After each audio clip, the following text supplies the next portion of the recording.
Assalamualaikum warahmatullahi wabarakatuh. Saya Andriani, Angkatan 6, peserta Latsar CPNS 2020 akan mempresentasikan laporan aktualisasi yang telah saya laksanakan. Pertama-tama, saya ucapkan terima kasih kepada Bapak Sampir Sumowijoyo selaku mentor, yang kedua, Bapak Subangkit selaku coach, yang ketiga, Bapak Widodo selaku penguji atas bimbingan dan arahan sehingga laporan ini dapat diselesaikan dengan baik dan lancar. Laporan aktualisasi saya berjudul Penerapan Media Sunmol Sains Monopoli untuk meningkatkan hasil belajar siswa kelas 6 SDN Pandansari 1 Kecamatan Senduro Kabupaten Lumajang.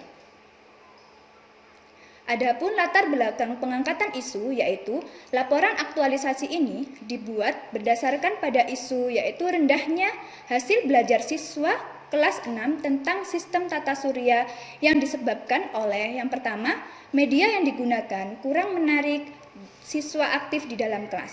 Kemudian, banyaknya materi yang harus dipelajari oleh siswa kelas 6. Dan yang ketiga adalah seringnya latihan soal-soal sehingga siswa kelas 6 perlu belajar sambil bermain. Agar pembelajaran di kelas lebih menarik dan menyenangkan dan hasil belajar siswa meningkat, maka diperlukan gagasan pemecahan isu yaitu menerapkan media Sunmol Sains Monopoli dalam pembelajaran. Media Sunmol adalah media pembelajaran sains monopoli yang digunakan untuk bermain sambil belajar tentang materi sistem tata surya. Dengan bermain sambil belajar, siswa dapat tertarik dalam belajar sistem tata surya dan materi yang muncul pada permainan dapat diingat oleh siswa, sehingga memudahkan siswa belajar soal-soal tentang sistem tata surya dan hasil belajar siswa menjadi meningkat. Adapun kegiatan aktualisasi, ada 6 kegiatan yang saya laksanakan. Yang pertama, mensosialisasikan rancangan kepada mentor. Di sini ada 3 tahapan yang saya laksanakan, yaitu berkonsultasi tentang tindak lanjut dari rancangan aktualisasi yang akan dilaksanakan bersama mentor. Yang kedua, berkoordinasi tentang media yang akan dibuat dan dilaksanakan di SDN Pandansari 1. Yang ketiga, membahas tentang pelaksanaan aktualisasi yang akan dilaksanakan di SDN Pandansari 1. Kegiatan kedua, menyusun rencana pelaksanaan pembelajaran atau disebut RPP. Di sini sebelum guru melaksanakan atau membuat rancangan RPP, terlebih dahulu membuat soal pretest dan post-test yang akan dilaksanakan sebelum pembelajaran dan selesai pelaksanaan pembelajaran. Yang kedua, membuat 2 macam RPP. Yang pertama, RPP tanpa menggunakan media Sunmol. Yang kedua, RPP dengan menggunakan media Sunmol. Yang ketiga, mendiskusikan RPP yang telah dibuat bersama mentor agar pembelajaran dapat dilaksanakan dengan lancar dan sesuai dengan rencana. Kegiatan ketiga, membuat media pembelajaran Sunmol. Yang pertama, menyiapkan alat dan bahan seperti lem, gunting, kardus, kertas, dan lain-lainnya. Yang kedua, merancang dan mendesain media Sunmol. Media Sunmol dirancang dan dicetak menjadi banner dengan ukuran 3x3 meter. Yang ketiga, mempersiapkan perangkat media Sunmol seperti kartu hak milik, yang kedua dana umum, yang ketiga kartu kesempatan, dan yang terakhir adalah bintang sebagai reward. Untuk kegiatan selanjutnya yaitu melaksanakan pembelajaran tanpa media Sunmol. Di sini siswa sebelum pembelajaran diberi soal pretest untuk mengetahui pengetahuan awal siswa sebelum diberikan pembelajaran. Kemudian kegiatan kedua, siswa memperhatikan video pembelajaran tentang tata surya bersama-sama dengan guru. Yang ketiga, siswa melakukan simulasi tentang posisi planet dalam tata surya. Dan yang terakhir, setelah pembelajaran siswa diberikan soal post-test yang digunakan untuk mengetahui dampak dan hasil belajar siswa setelah mengikuti pembelajaran. Kemudian kegiatan selanjutnya, melaksanakan pembelajaran menggunakan media Sunmol. Di sini siswa sama dengan kegiatan pembelajaran 1, yaitu mengerjakan soal pretest untuk mengetahui pengetahuan awal siswa sebelum siswa melaksanakan pembelajaran. Kemudian siswa memperhatikan video pembelajaran tentang sistem tata surya sebagai literasi awal. Kemudian siswa memperhatikan guru saat menjelaskan tentang media Sunmol dan cara penggunaan media Sunmol. Kegiatan selanjutnya, siswa dibentuk menjadi 5 kelompok. Setiap kelompok yang terdiri dari 4 siswa dan dipilih 1 pemain yang mewakili kelompoknya untuk nanti main bersama media Sunmol. Kemudian yang kegiatan selanjutnya, siswa diajak keluar kelas untuk bermain agar suasana kelas berubah, tidak hanya di dalam kelas saja. Kemudian siswa diajak bermain permainan Sunmol, kemudian di dalam permainan tersebut disediakan beberapa pertanyaan-pertanyaan yang terdapat pada kartu hak milik, dana umum, dan kartu kesempatan.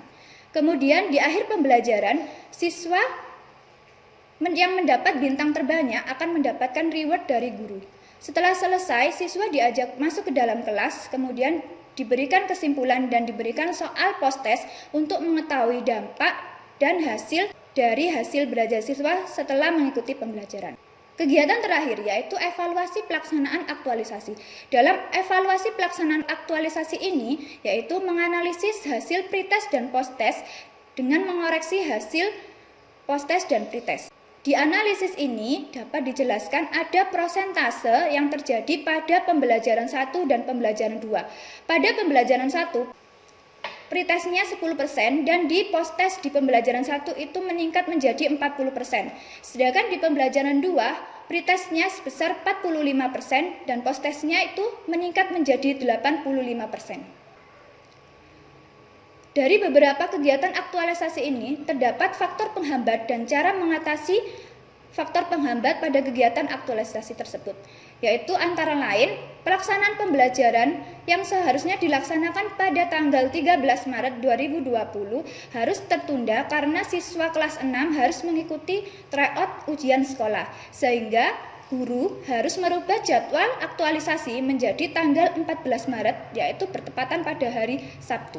Kemudian, faktor penghambat yang kedua adalah adanya surat yang terbit dari pemerintah bahwa adanya libur sekolah atau siswa belajar di rumah karena dampak dari virus corona, sehingga post-test pada pembelajaran kedua itu tidak dapat dilaksanakan dengan baik. Di sini penulis mengatasinya dengan cara mengirim soal post-test dalam online, yaitu menggunakan media WA. Adapun faktor pendukung dari kegiatan aktualisasi ini yaitu adanya dukungan dari kepala sekolah dan dukungan dari rekan guru untuk melaksanakan kegiatan aktualisasi sehingga saya lebih bersemangat dalam mengerjakan laporan aktualisasi. Yang kedua, adanya media pendukung yaitu seperti LCD, kemudian ada video pembelajaran, kemudian adanya media kertas dan printer yang dapat digunakan untuk membuat laporan aktualisasi. Analisis dampak. Di sini analisis dampak terdiri dari nilai-nilai aneka yang diterapkan dalam pelaksanaan aktualisasi, antara lain akuntabilitas seperti tanggung jawab, kejelasan, dan transparansi. Yang kedua, nasionalisme seperti bermusyawarah, berdiskusi, percaya diri, kemudian menghargai pendapat orang lain. Yang ketiga, etika publik. Di sini adalah sopan santun, kemudian taat perintah, dan yang terakhir adalah cermat. Yang keempat yaitu komitmen mutu. Di sini komitmen mutu terdiri dari efektivitas dan efisiensi, kemudian inovasi serta kepuasan. Dan yang terakhir yaitu anti korupsi. Di sini yaitu ada mandiri, kerja keras, kemudian ada jujur, disiplin, dan adil. Apabila kelima aneka ini tidak dilaksanakan, maka kegiatan aktualisasi tidak dapat berjalan dengan baik dan lancar. Dari kegiatan aktualisasi yang telah saya laksanakan, maka terdapat kesimpulan dan saran. Kesimpulan dari kegiatan tersebut yaitu pelaksanaan aktualisasi telah dilaksanakan dalam 6 kegiatan yang menerapkan nilai-nilai aneka meskipun memiliki kendala namun dapat diselesaikan dengan baik. Yang kedua, berdasarkan analisis hasil pretest dan post-test dapat dilihat prosentase pada pembelajaran 2 itu lebih meningkat daripada pembelajaran ke-1. Sehingga dapat disimpulkan bahwa hasil belajar siswa meningkat setelah menggunakan media Sunmol yaitu Sains Monopoly. Saran yang saya berikan antara lain bagi sekolah dapat memberikan referensi kepada guru untuk meningkatkan mutu pendidikan. Yang kedua, bagi ASN dapat diharapkan harus mengembangkan kemampuan dan kreativitas serta menanamkan nilai-nilai aneka dalam kegiatan pembelajaran dan kehidupan sehari-hari. Yang ketiga, bagi guru diharapkan memiliki ide inovatif dalam membuat dan menciptakan pembelajaran yang bermakna. Yang terakhir, bagi penulis lain diharapkan memperluas wawasan tentang media pembelajaran agar pembelajaran di kelas lebih menarik. Itu hasil dari presentasi laporan aktualisasi saya. Apabila ada salah kata, saya mohon maaf. Saya akhiri. Wassalamualaikum warahmatullahi wabarakatuh.